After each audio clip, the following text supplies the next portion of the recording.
আরাম আয়েশের জায়গা দুনিয়া নয়। কথায় কথা বলে কেন নয়? আরাম আয়েশের জায়গা, বুক বিলাসিতার জায়গা দুনিয়া নয়। আরাম আয়েশের জায়গা পরকাল। কোন জায়গা? কেন? আরাম আয়েশ করতে গেলে, বুক বিলাসিতা করতে গেলে দুইটা জিনিসের দরকার। কয়টা? এক নাম্বার, আপনার হাতে সময় থাকতে হবে।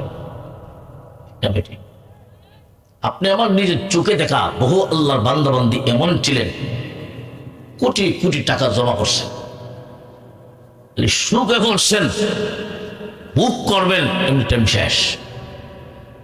তাই সারা জীবন ভর বিদেশে তাইকা টাকা কামাই করে নতুন ঘর বানাইলো, ঘরে প্রবেশ করবে আগের দিন নাই। এমন আছে না? নাই। তাহলে কোনো কিছু বুক করতে গেলে আপনার হাতে সময় থাকা লাগবে। দুনিয়া আপনি এখান থেকে ওইটা বলে যাবেন, এই সময় দিতে পারবেন? দুই নাম্বার, আপনি কোনো কিছু ইচ্ছা মতো বুক করতে গেলে দুই নাম্বারের আরেকটা জিনিস হলো শারীরিক সুস্থতা। ঠিক না বেঠিক? বহু মানুষ দেখবেন টাকা পয়সার অভাব নাই, ডাক্তারের নিষেধ, বল মাছ খাইও না, রুটি আর সবজি খাও। ঠিক না বেঠিক? কেরামের জবান থেকে কোরআন হাদিসের আলোচনা শোনার পরে আল্লাহর অনেক বান্দা বান্দির অন্তরে দেখবেন মাঝে মাঝে ধাক্কা মারে। দেখি না? এই যে আগে যে আলোচনা শুনলেন, যদিও কণ্ঠ নাই, কিন্তু এক একটা কথা হীরা মণি মুক্তার চাইতেও দামি। ওলামায়ে কেরামের জবান থেকে আলোচনা শুনতেছেন, হঠাৎ দেখবেন মাঝে মাঝে অন্তরে এমন ধাক্কা মারে, আহা, আমার জীবনের দ্বারা আমি কোন পথে চালাচ্ছি, আমি তো একদিন থাকবো না, একদিন আমাকে কবরে যেতেই হবে, না আমার জীবনের দ্বারা আমাকে পরিবর্তন করতে হবে। আল্লাহর অনেক বান্দা বান্দি এই মজলিসেই আখিরি মোনাজাতের সময় জিন্দেগীর গুনাহ তওবা করে নেয়। যেই সমস্ত বান্দা বান্দি জিন্দেগীর গুনাহ তওবা করে নেয়, আল্লাহ পাক শুধু সগীরা গুনাহ নয়, তার জিন্দেগীর কবিরা গুনাহ আল্লাহ মাফ করে দেন। কেমন ভাবে আল্লাহ মাফ করে দেন? কাওয়ালাত উম্মুহু, যেমন সবে মাত্র মার গর্ভ থেকে দুনিয়ায় ভূমিষ্ঠ হইলা। রাসূলে কন্না সুবহানাল্লাহ। এই মজলিসের দাম কম না বেশি? আমরা দুনিয়ার জমিন থেকে আকাশের দিকে তাকালে আকাশের তারকারাজি যেমন জলমল জলমল করতে দেখতে পাই, ঠিক তেমনি ভাবে আসমানের ফেরেশতারা জমিনের দিকে যখন তাকান, এইরকম কোরআন হাদিসের মজলিস গুলা তারকার মতো ঝলমল করতে থাকে।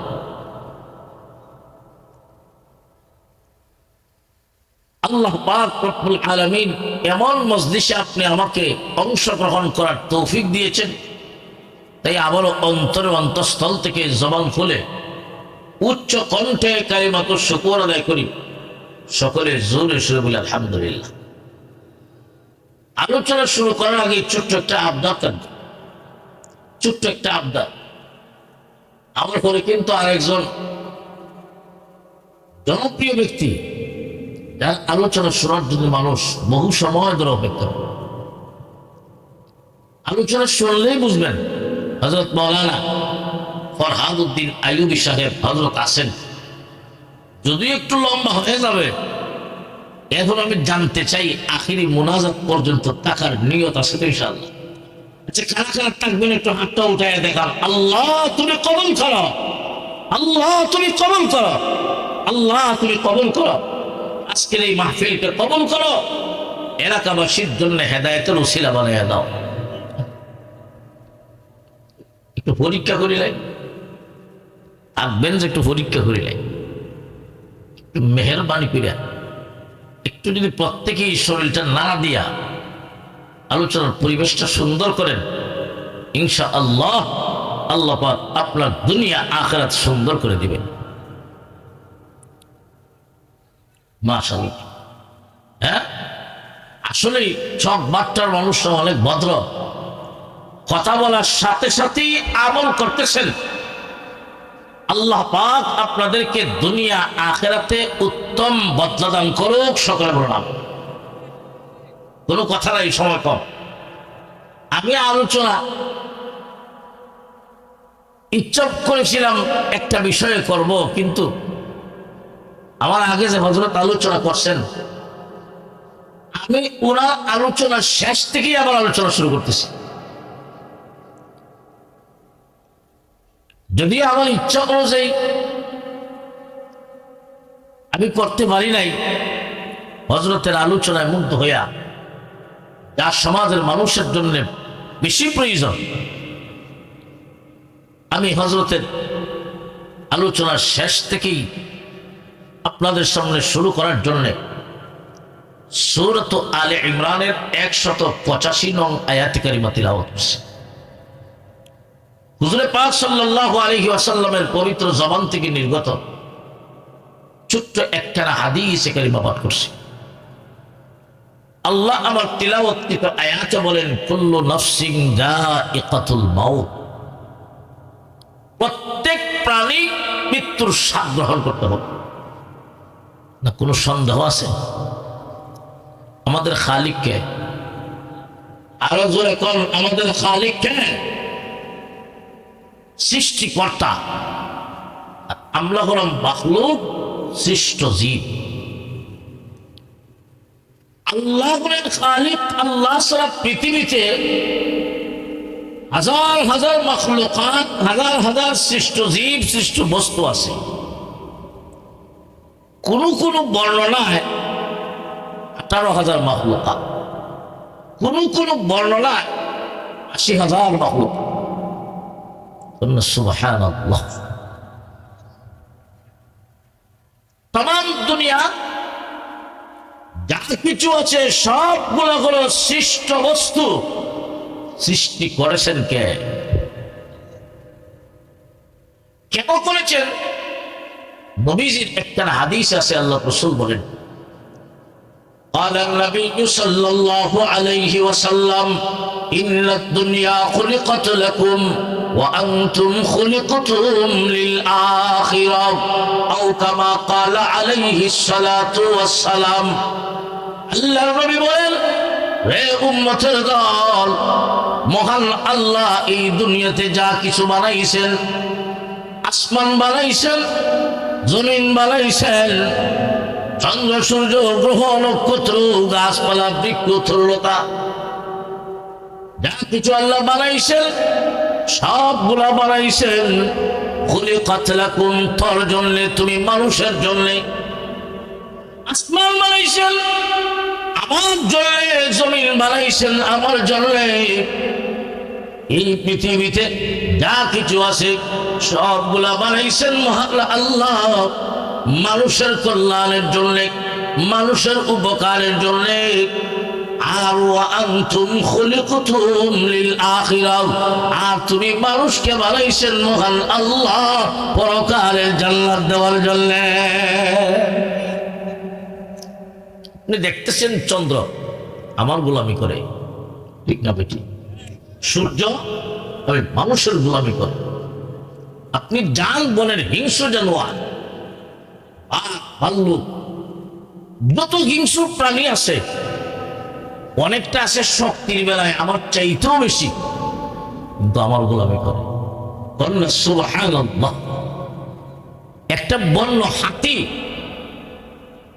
আমি আসামে এক মাহফিলে গেছিলাম ইন্ডিয়াতে, তখন এক জায়গায় এক পাহাড়ের দেখা হাতি চলাচলের রাস্তা, মাঝে মাঝে এই রাস্তা দিয়া যে হাতি চলাচল করে।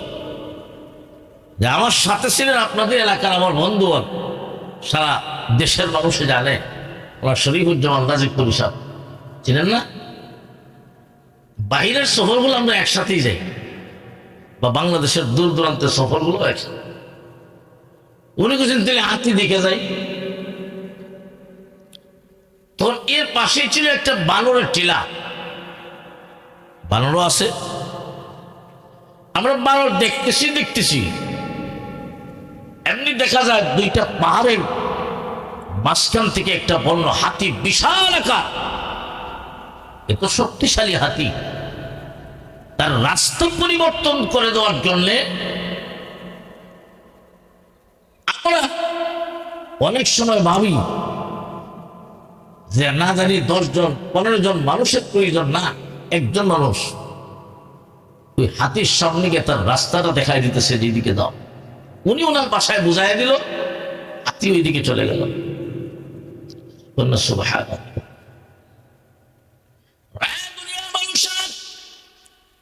তুমি মানুষের চাইতে শক্তির বেলায় বন্য হাতি কম না বেশি? আরো বলেন, আল্লাহ বলেন খুলিকাল ইনসানু যায়ীফা, আমি আল্লাহ মানুষকে দুর্বল করে বানাইলাম, সব দিকে দুর্বল। শক্তির বেলায় আমি দুর্বল, মেধার বেলায় আমি দুর্বল। আমার চাইতে আরো বহু প্রাণী আছে শক্তিশালী। হাতি যেমন শক্তিশালী, কিন্তু আমি দুর্বল, মানুষের কথা মানে। আমার চাইতে শক্তি বেশি, কিন্তু আমার কথা মানে। কেন আমার কথা মানে? আল্লাহ হাতিকে বানাইছেন আমার কথা মানবে, আমার গোলামি করবে, আর আমাকে বানাইছেন মহান আল্লাহর গোলামির জন্য। শক্তির বেলায় হাতি আমার চাইতেও বেশি শক্তিশালী, কিন্তু আমার কথা মানে কেন? আল্লাহ তাকে বানানোর সময় বলে দিচ্ছেন, ওরে হাতি যতই শক্তিশালী হস না কেন, তোকে বানাইলাম বনি আদমের গোলামি করবে। আমি দুর্বল, মানুষের কথা মানে কেন? আমার গোলামি করে। এক কথায় এই পৃথিবীতে যা কিছু আল্লাহ বানাইছেন সব বানাইছেন আমার জন্য, আমাকে বানাইছেন আল্লাহর গোলামের জন্য। জোরে করুন সুবহানাল্লাহ। ওয়ামা খালাকতুল জিন্না ওয়াল ইনসা ইল্লা লিয়াবুদুন।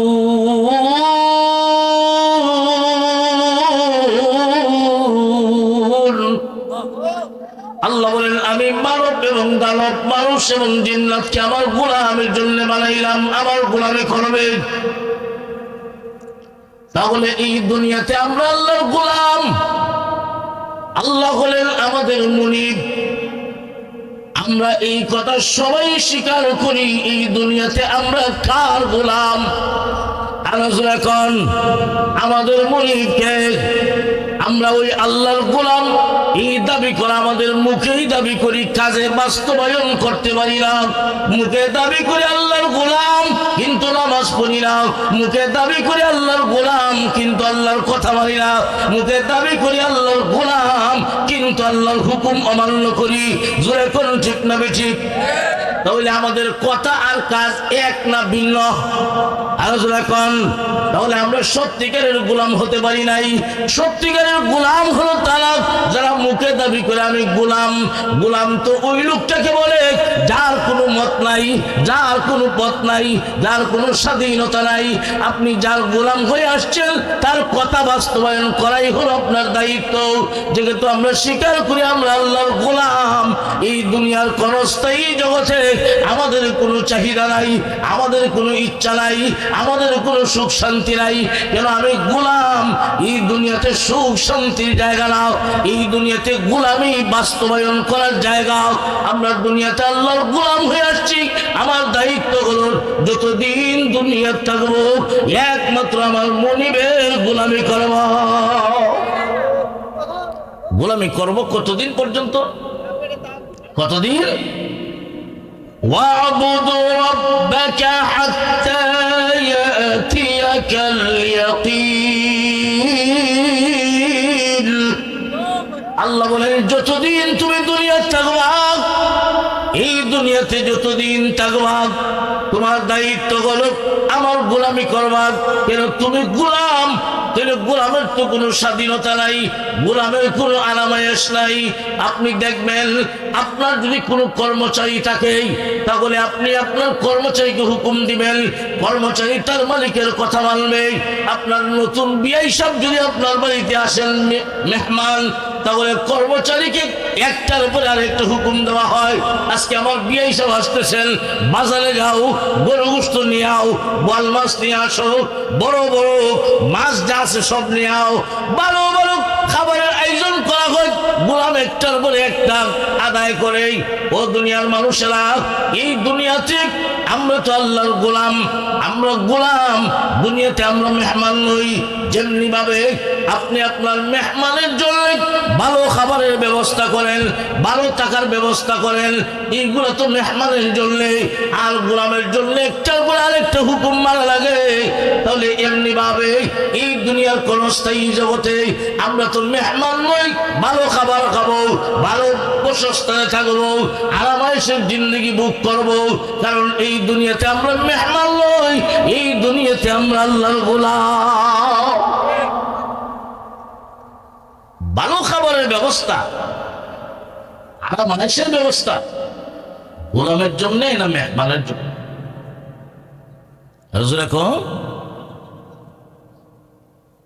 গোলামের জন্য কি তার মালিক যা কয় তা মানত, যা কিছু আয়োজন করছে তার নতুন বিয়ে হিসাবের জন্য, ঠিক না ঠিক? ঠিক তেমনি ভাবে এই দুনিয়া আরাম আয়েশের জায়গা। কেন? দুনিয়া কি, দুনিয়াতে তুমি কি মেহমান না গোলাম? আমি খুশি না আপনারা খুশি? এই জন্য কবি বলছেন, আয়েশা ইশরত কে লিয়ে দুনিয়া নেহি, আয়েশা ইশরত কে লিয়ে দুনিয়া নেহি, याद रख तू बंद है मेहमान नहीं। আরাম আয়েশের জন্য ভোগ বিলাসিতা করবা, এই জন্য আল্লাহ তোমাকে দুনিয়া পাঠায় নাই। তুমি ভুলে গেলে চলবে না, স্মরণ রাখিও এই দুনিয়াতে তুমি মেহমান নও, তুমি গোলাম, ঠিক না বেটি? তোমার দায়িত্ব যতদিন দুনিয়া থাকবা তোমার মনিবের গোলামি করো। করলে কি হবে? আল্লাহ কোরআনের এক আয়াতে বলে, ইন্নাল্লাযীনা আমানু ওয়া আমিলুস সালিহাত কানাত লাহুম জান্নাতুল ফিরদাউসি নুজুলা। আল্লাহ পাক রব্বুল আলামিন বলেন, নিশ্চয় যারা আমাকে এক বলে বিশ্বাস করবে, আমানু যারা ঈমান আনবে, আমি আল্লাহকে এক বলে বিশ্বাস করবে। আমরা এখানে যারা আছি আমরা বিশ্বাস করি আসমান আর জমিনের মালিককে। আর যখন আমরা বিশ্বাস করি আসমান আর জমিনের মালিক একজন, তিনি হলেন আল্লাহ। আল্লাহ বলেন, যারা এই কথাটা অন্তরে বিশ্বাস করবে, তাসদীক বিল জিনান, তাসদীক বিল জিনান, অন্তরে বিশ্বাস করবে, ইকরার বিল লিসান, আর মুখে স্বীকার করবে লা ইলাহা ইল্লাল্লাহ, আল্লাহ ছাড়া কোনো মাবুদ নাই, আল্লাহ ছাড়া কোনো মাবুদ নাই। 3 নম্বর আমল বিল আরকান, আমল বিল আরকান কি বলা হয়? গোলামি। আপনি আমি যে আল্লাহ বিশ্বাস করলাম, এই কথা আমলের মাধ্যমে আপনি আমি বাস্তবায়ন করব কেমনে? আল্লাহ হলেন আমাদের মুনিব, আমরা তার গোলাম। এটা প্রমাণ হবে যদি আমি আল্লাহর কুদরতি বায়ে সেজদা দিই, যদি আল্লাহর গোলামি করি। সেজদা দেওয়া হলো গোলামের সর্বোচ্চ আলামত, ঠিক না বেঠিক? আগেকার যুগের রাজা বাদশাদের সামনে দেশের জনগণ মাথা নত করে সেজদা দিয়া এই কথা বলেইতেন, আপনি আমার মুনিব, আমরা আপনার গোলাম। সেজদার মাধ্যমে গোলামি প্রকাশ পায়। ও দুনিয়ার মানুষেরা, আমরা তো দুনিয়াতে কোনো মানুষের গোলাম নই, কোনো পীরের গোলাম নই, কোনো বাবার গোলাম নই, কোনো মাজারের গোলাম নই। এই দুনিয়াতে আমরা সবাই এক আল্লাহর গোলাম। তাহলে গোলামি প্রমাণ করতে হবে কাজের মাধ্যমে। এই গোলামি প্রমাণ করার জন্য আমার সম্মানিত মাথা নত করবো কার সামনে? আল্লাহ ছাড়া গায়রুল্লাহর সামনে মাথা নত করা আল্লাহ হারাম। আপনি আমার মতো অনেক মুমিন এমন আছে, আল্লাহর সামনেও মাথা নত করে, মাজারেও মাথা নত করে, বাবার সামনেও মাথা নত করে, পীরের সামনেও করে, আছে না নাই? দুনিয়ার মানুষেরা, তুমি যেহেতু লা ইলাহা ইল্লাল্লাহ এই কালেমায় বিশ্বাস স্থাপন করেছো। এই কালেমার দাবি হলো যতদিন পর্যন্ত তুমি দুনিয়াতে থাকবা একমাত্র আল্লাহর কুদরতি ভাবে সেজদা দিবা, এই সেজদার মাধ্যমে প্রমাণ করবা আমি গোলাম, আল্লাহ হলেন আমার মুনিব। সেজদার মাধ্যমে প্রমাণ হয়। তাহলে আল্লাহ পাক আপনি আমাকে দুনিয়ার গোলামের জন্য বানাইছেন, গোলামের জন্য। মনে আছেন আপনারা? আল্লাহ পাকের যত হুকুম আহকাম আছে সমস্ত হুকুম আহকামের মাঝে একটা হুকুম হলো দৈনিক 5 ওয়াক্ত সালাত। আছে না নাই? নামাজের একটা রুকন হলো সিজদা। আর কোনো ইবাদত বন্দেগীতে সিজদা নাই, ঠিক না বেঠিক? এই জন্য দৈহিক সমস্ত ইবাদতের মাঝে নামাজ হলো উত্তম, নামাজ হলো সবচেয়ে দামি ইবাদত। কারণ নামাজের মাধ্যমে কে মুনিব আর কে গোলাম এটা প্রকাশ পায়। কারণ সিজদার মাধ্যমে মুনিব আর গোলামের পরিচয় হয়ে যায়। কোন ঠিক না বেঠিক? দুনিয়ার মানুষেরা, এই দুনিয়াতে তুমি আল্লাহর গোলাম, তোমার কাজ হলো গোলামি করা। তুমি মেহমান নও, তুমি গোলাম। যদি গোলামি সঠিকভাবে আদায় করতে পারো, আল্লাহ বলেন ঈমানও আছে। ইন্নাল্লাযীনা আমানু, নিশ্চয় যারা আমাকে এক বলে বিশ্বাস করবে, ওয়া আমিলুস সালিহাত, আর যারা আমলে সালেহ করবে। আমলে সালেহটাই হলো ইবাদত। আমলে সালেহ এটা কোরআনের ভাষা। উর্দুতে বলা হয় নেক আমল, বাংলাতে বলা হয় সৎকর্ম, ভালো কাজ। ওই আমলে সালেহটাকে বলা হয় আল্লাহর বন্দেগী। পৃথিবীর মানুষেরা রে, যারা আল্লাহকে এক বলে বিশ্বাস করবে আর সাথে সাথে নেক আমল করবে, আল্লাহ বলেন এই নেক আমলটাই হলো আমার গোলামি।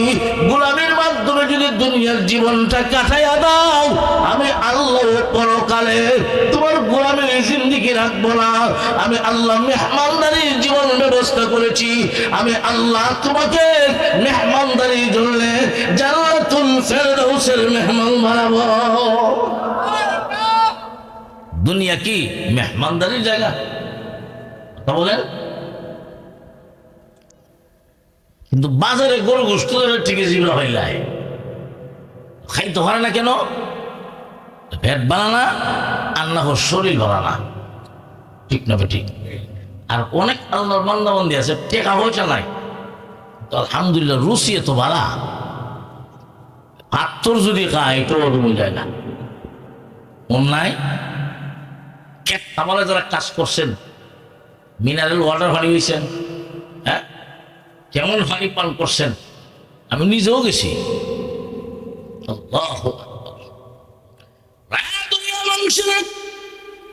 এই দুনিয়া ভোগ বিলাসের জায়গা নয়, আরাম আয়েশের জায়গা নয়। কেন নয়? কেন নয়?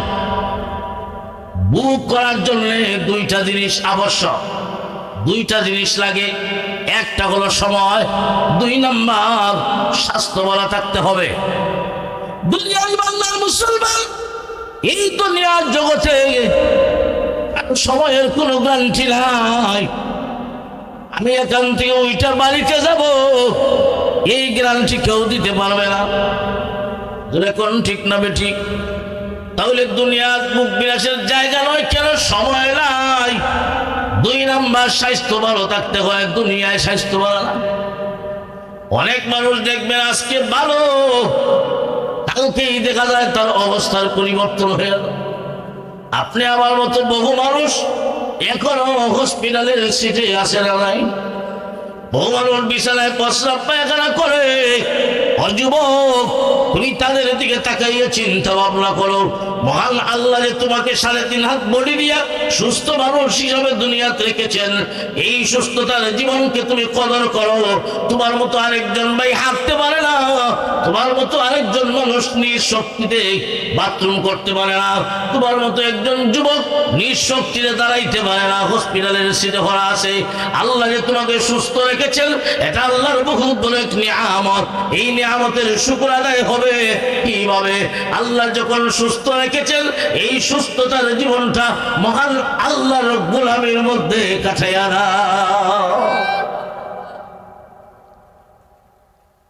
তাহলে ভোগ বিলাসিতা করতে গেলে কয়টা জিনিসের দরকার? 2টা। একটা হলো সময়, আর একটা হলো সময় আর সুস্থতার দুনিয়াতে আছে আছে আপনারা নায়ক বোঝা যায় কিছু আছে। এখন দেখেন তো দেখি বুক বিলাসিতার জায়গা আল্লাহ বলছেন পরকাল, পরকালের সময় আছে না নাই? আল্লাহু আকবার। এই দুনিয়ার জীবন কোন স্থায়ী, এখান থেকে ওইটা বাড়িতে যাইবা এই গ্যারান্টি কেউ দিতে পারবে না। দুনিয়ার সময় নাই, কিন্তু আমি আল্লাহ এটা ভালো করে জানি। তোমাদের মনে মনে একটা ধারণা আছে, প্রত্যেকটা মানুষই চায় আমি যেন দুনিয়াত কয়েকটা দিন বেশি থাকি, ঠিক না বেটি? বহু জায়গা তুমি বিক্রি করে অসুস্থ হলে চিকিৎসা করায় কয়েকটা দিন একটু দুনিয়ায় থাকবে। আল্লাহ বলেন কেউ দুনিয়ার থেকে যেতে চায় না, কেউ যেতে চায় না, কিন্তু না চাইলেও থাকতে পারবো না, ঠিক না বেটি? পৃথিবীর মানুষের তোমার মতো একজন মানুষ এই দুনিয়াতে ছিলেন, আজকে কবরে ঘুমায় আছেন। তোমার ওই পূর্বপুরুষ ৬০-৭০ বছর আগে যিনারা ছিলেন, আজকে ওনারা কবরে ঘুমায় আছেন, তুমি ওনার নামটাও জানো না। যেমন মনে করেন আপনি যেই বাড়িতে বসবাস করেন, এই বাড়ির মালিক একদিন আপনি ছিলেন না গো, আপনার বাবা ছিলেন, ঠিক না বেটি? আর একটু আগে যান, আপনার বাবাও ছিলেন না, ছিলেন কে? দাদা। আর একটু আগে যান, দাদাও ছিলেন না, বড় বাবা ছিলেন, ঠিক না বেটি? দুনিয়ার মানুষের আপনি মনে করেন আপনি যেই ঘরে বসবাস করেন, যেই জায়গার মালিক, যেই ব্যবসার মালিক, যেই মিল ফ্যাক্টরির মালিক, এইগুলো আপনি মালিক ছিলেন না। ৬০-৭০ বছর আগে আপনার বড় বাবা ছিলেন, ওনার হাতের কামাই মাথার গাম পায়ে ফেলাইয়া আপনার বড় বাবা এই জায়গা জমি কামাই করেছেন। আজকে উত্তরাধিকারী সূত্রে আপনি মালিক হইছেন। ৬০-৭০ বছরের আগের যে লোকটা এখন কবরে ঘুমায় আসে, ওই লোকের বাড়ি দিয়ে তুমি বাড়িওয়ালা, এই লোকের জায়গা দিয়ে তুমি জায়গাওয়ালা। যদি তোমাকে জিজ্ঞাসা করা হয়, আচ্ছা বলো তো দেখি, যেই লোকের বাড়ি দিয়ে তুমি বাড়িওয়ালা, ওনার নামটা কি ছিল? তোমার বড় বাবার নামটা কি ছিল? অনেকেই বলতে পারবেন না। এখান থেকে শিক্ষা, ও আল্লাহর বান্দা বান্দি, আজকে তুমি মাথার গাম পায়ে ফেলাইয়া কামাই রুজি রোজগার করে জায়গার মালিক, মিল ফ্যাক্টরির মালিক, ব্যবসার মালিক, এমন একদিন আসবে তুমি দুনিয়ায় থাকবে না, তুমি অন্ধকার কবরে ঘুমায় থাকবা। এই জায়গা জমির মালিক এমন একজন ব্যক্তি হবে, যেই লোক তোমার নামটাও জানবে না তুমি কে ছিলে। এমন দিন আসবে কিনা? ৬০-৭০ বছর পরে তোমার নাম গন্ধ দুনিয়া থাকতো না। তার জন্য কি করতেছে? তার জন্য কি করতেছে? দুনিয়ার মানুষের এই দুনিয়ায় কেউ যাইতে চায় না, সবাই দুনিয়াতে থাকতে চায়। আল্লাহ বলেন আমার বিধান থাকতে চাইলেও থাকা যাবে না। আমার যখন হুকুম হবে সবাইকে চলে আসতে হবে, ঠিক না বেশি? কোন সময় নাই, আপনি কোন অজুহাত দেখাইলেও কাজ হবে না। যখন যার মৃত্যুর উপর মারাজারি হয়ে যাবে, একটা সেকেন্ড বেশ কম হবে না। আল্লাহকেই ঘোষণা করে দিয়েছেন, ইযা জাআ আজালুহুম লা ইস্তাখিরুনা সাআতান ওয়া লা ইস্তাকদিমুন। আল্লাহকে জানিয়ে দিয়েছেন, যখন যার নামটা মৃত্যুর উপর মারাজারি হয়ে যাবে, যখন যার মরণ এসে যাবে, একটা সেকেন্ড সামনেও যাবে না, পিছানেও যাবে না। আপনি যতই বলেন আমি সম্পদ কামাই করছিলাম, বুক করতে পারি নাই, একটা সপ্তাহ সময় দেও, আমার সম্পদটা বুক করে নেই। আল্লাহ বলেন না না, এমন সময় সুযোগ কাউকে দেওয়া হবে না।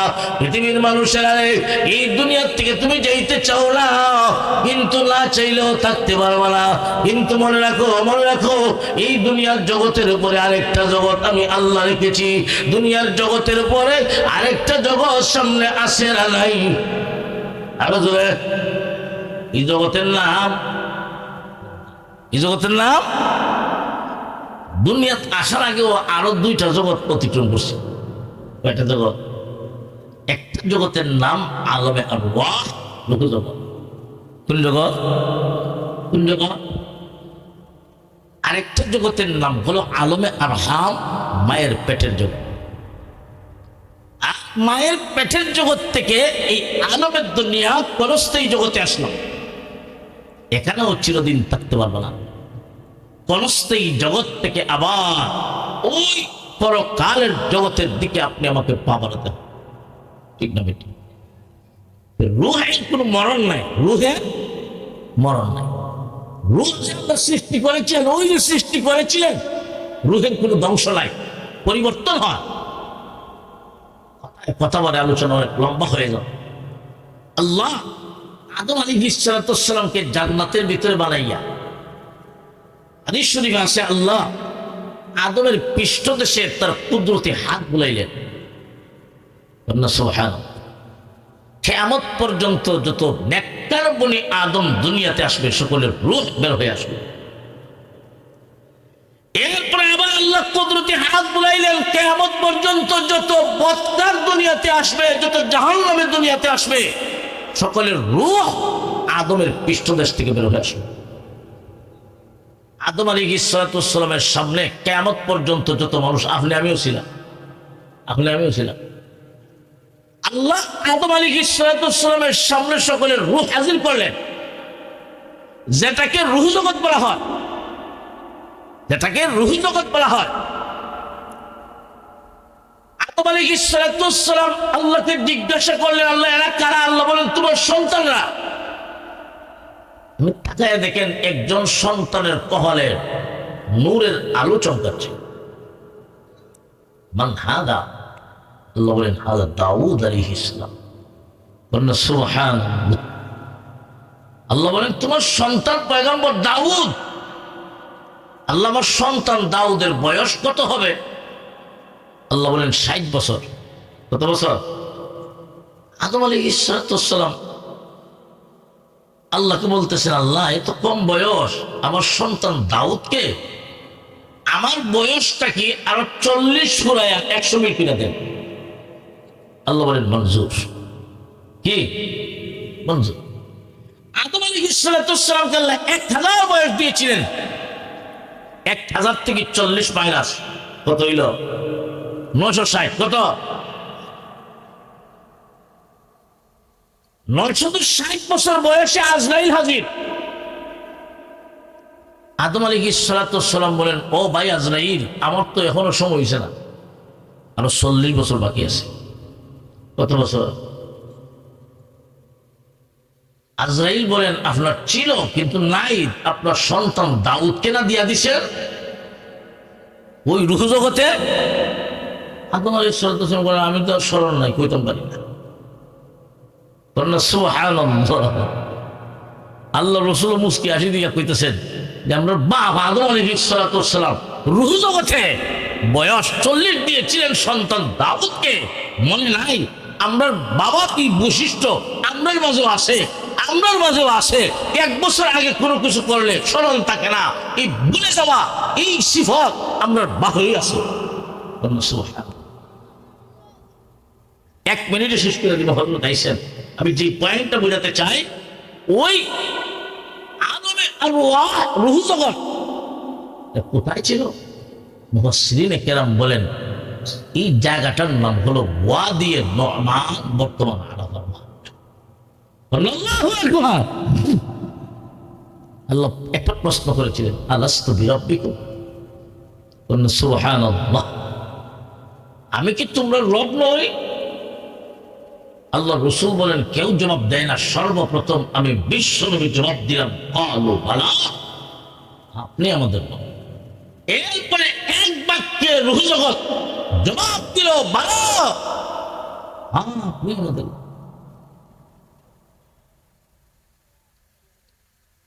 যখন রূহ জগৎ জবাব দিল, তখন আল্লাহ বলেন, শাহিদিনা تقولوا يوم القيامة إنا كنا عن هذا غافلين। الله أكبر। আল্লাহ বলেন আমি আল্লাহ সাক্ষী হয়ে গেলাম, শাহিদনা, আমি সাক্ষী হয়ে গেলাম তোমাদের এই কথার উপর। আন তাকুলু ইয়াউমাল কিয়ামতি ইন্না কুল্লা আন হাযা গাফিলিন। কিয়ামতের মাঠে তোমরা যেন এই কথা বলতে না পারো, এই কথা যেন বলতে না পারো আমরা ওই আলমে আরওয়াহতে রবের স্বীকৃতি দিয়ে আসি নাই, এই কথা যেন বলার সুযোগ না থাকে। আমি আল্লাহ তোমাদের সাক্ষীর উপর সাক্ষী হয়ে গেলাম। আমি রবের শিক্ষা, আমি রবের পরিচয় দুনিয়া যাওয়ার আগে আমি আল্লাহ তোমাদেরকে দিয়া দিলাম। কোথায় দিয়া দিলেন? ওই রুহু জগতেই। রুহু জগতেই প্রত্যেকটা বনি আদম, প্রত্যেকটা মানুষ রবের শিক্ষা পালন কর্তার পরিচয় ওই রুহু জগতেই আল্লাহ দিয়া দিছেন। এই আল্লাহর নবী, বিশ্ব নবী রাহমাতুল লিল আলামিন বলেন কুল্লু মাউলুদিন ইউলাদু আলাল ফিতরা। আল্লাহর নবী বলেন কোন নবজাতক সন্তান যখন দুনিয়ায় ভূমিষ্ঠ হয় মুসলমান হইয়া ফিতরাতান, মুসলমান হিসাবে জন্মগ্রহণ করে, ফাআবাওয়াহু ইউকাউইদানিহি আও ইউনাসসিরানিহি আও ইউমাজ্জিসানিহি আও কামা ক্বাল আলাইহিস সালাতু ওয়াস সালাম। আল্লাহর নবী বলেন প্রত্যেকটা নবজাতক দুনিয়ায় ভূমিষ্ঠ হয় মুসলমানের সুবহানাল্লাহ। একটা কাফেরের সন্তান যদি জন্ম হয় মুসলমান হয়ে জন্ম হয়। সুবহানাল্লাহ। এর ভিতরে রবের পরিচয় আছে না নাই? আল্লাহ কোথায় দিচ্ছেন? ওই রুহু জগতে।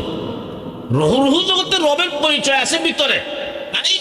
একটা হিন্দুর সন্তান যদি জন্ম হয় ইসলাম ফিতরাতান, মুসলমান হইয়া দুনিয়ার ভূমিষ্ঠ হয়। এরপরে নবীজি বলেন ফাআবাওয়াহু ইউহাউইদানিহি আও ইউনাসসিরানিহি আও ইউমাজ্জিসানিহি। তার মা বাবা তাকে ইহুদি বানায়, তার মা বাবা তাকে খ্রিস্টান বানায়, তার মা বাবা তাকে অগ্নিপূজক বানায়, কিন্তু জন্মগ্রহণ করে ইসলামের। এই জন্যে ওই একজন হিন্দুর নবজাতক সন্তান নাবালেগ অবস্থায় যদি মারা যায় তাহলে সে জান্নাতি হবে না জাহান্নামী হবে, এখানে ইখতিলাফ। যেহেতু নবীজি কইছেন মুসলমান হয়ে জন্মগ্রহণ করে, তাহলে এই হিন্দুর ছোট বাচ্চা মারা গেলে তো জান্নাতি হবে না বেটি? তার ফয়সালা কি? সমাধান কি? সমাধান হলো ওই সন্তানটা বড় হইয়া মুসলমান হইতো না ইহুদি থেকে যেত, দুনিয়ার কেউ না জানলেও আল্লাহ জানে, ঠিক না বেটি? আল্লাহর ইলমের উপর আছে, সুতরাং তার ফয়সালা জান্নাত জাহান্নাম ফয়সালা হবে আল্লাহর ইলমের উপর, ঠিক না বেটি? কিন্তু রবের শিক্ষা দুনিয়াত আসার আগে আমরা হয়েছি, ঠিক না বেটি?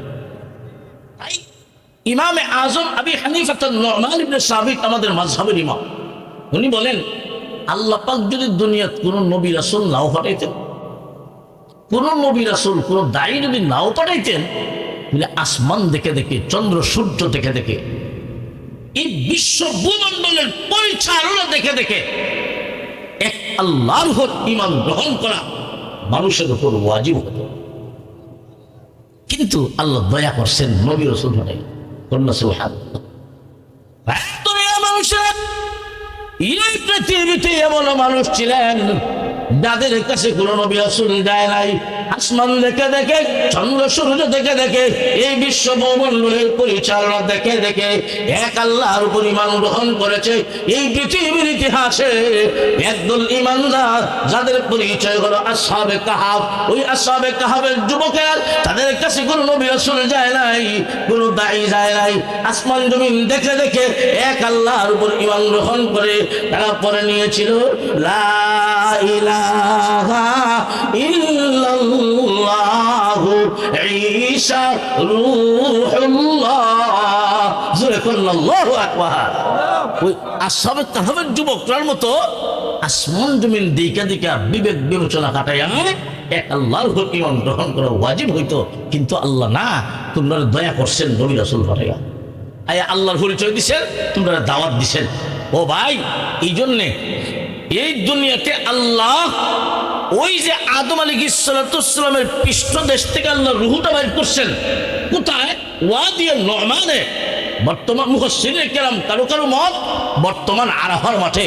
তো ওই রূহগুলা আল্লাহ লৌহে মাহফুজে সংরক্ষিত আছে। আপনার চেহারা, আপনি কেমন হবেন, আপনার গায়ের রং কেমন হবে, লৌহে মাহফুজে আপনার ছবি আছে। আল্লাহ পাক রব্বুল আলামিন লৌহে মাহফুজ থেকে, রূহ জগৎ থেকে আল্লাহ মায়ের পেটে দান করে একটা নির্দিষ্ট সময় 10 মাস 10 দিন, ওই মার পেটে আপনি আমার রূহ। আল্লাহ ফেরেশতারা যখন বডির স্ট্রাকচার তৈরি করে তখন আল্লাহকে জিজ্ঞাসা, আল্লাহ আঙ্গুল 20টা দিতাম না 21টা দিতাম? সুবহানাল্লাহ। না গায়ের রং বর্ষা না সামলা দেব। আল্লাহ বলেন লৌহে মাহফুজের দিকে তাকাও, ছবি লটকানো আছে। আমার বান্দা কেমন হবে লৌহে মাহফুজের ছবি দেখে দেখে তৈরি হবে। 6 মাসের বয়সে বাচ্চা মার পেটে পূর্ণতায় পৌঁছে, এরপর আল্লাহ রূহ দান করেন। ওই লৌহে মাহফুজ থেকে, রূহ জগৎ থেকে আল্লাহ রূহটাকে মায়ের পেটে দিলেন। সেখান থেকে দুনিয়া ভূমিষ্ঠ হইলা কতদিন? কারো 1 মাস, কারো 2 মাস, কারো 60-70 বছর। এই উম্মতে মুহাম্মদের মাঝে সর্বোচ্চ বয়স যিনি পেয়েছেন সালমান ফারসি রাদিয়াল্লাহু আনহু। কিয়ামত পর্যন্ত এত লম্বা হায়াত আর কেউ পাবে না। এই দুনিয়ায় আপনি আমার ভিতরে যে আল্লাহ রূহ দিছেন, একদিন চলে যাবে, ঠিক না ঠিক? এই রূহ যতদিন থাকবে দাম আছে, রূহ নাই দাম নাই। লাশ হয় মানে কোনো কিছু না। এই প্রাণ পাখিটা যখন বের হয়ে যাবে এই লাশের কোনো দাম আছে? আমাদের মুরব্বীরা আগে হুঙ্কার দিলে তরতর করে কাঁপতো, কিন্তু যখন ডেড বডি, লাশ, কোনো দাম নাই, কেউ ডরায় না। রূহের পরিবর্তন হয়। এই জন্য দেখবেন মসজিদের মাইকে এলান দেওয়া হয়, অমুক ব্যক্তি ইন্তেকাল হয়েছেন। ইন্তেকাল অর্থে স্থানান্তরিত হওয়া, এক জায়গা থেকে আরেক জায়গায় যাওয়া। রূহের মরণ নাই, ধ্বংস নাই, পরিবর্তন হয়। ওই আলমে আর রূহ থেকে মার পেটে, সেখান থেকে দুনিয়ায়, সেখান থেকে ওয়াল ইয়াউমিল আখির, আল্লাহ আখিরাত বিশ্বাস করে, ঠিক না বেটি? দুনিয়া মানুষের আল্লাহ পাক রব্বুল আলামিন তোমাদেরকে বানাইছেন, ওয়া আনতুম খুলিকতুম লিল আখিরা, আখিরাতে তোমাদেরকে নিয়ামত দিবেন, তোমাদের জন্য সুখ শান্তির ব্যবস্থা করেছেন। আল্লাহ রেখেছেন জান্নাত, ওই জান্নাত বিশ্বাস করি আমরা। এক কথায় ওয়াল ইয়াউমিল আখিরি আমানতু বিল্লাহি ওয়া মালাইকাতিহি ওয়া কুতুবিহি ওয়া রুসুলিহি ওয়াল ইয়াউমিল আখিরি। আল্লাহ আখিরাতের উপর বিশ্বাস করেন।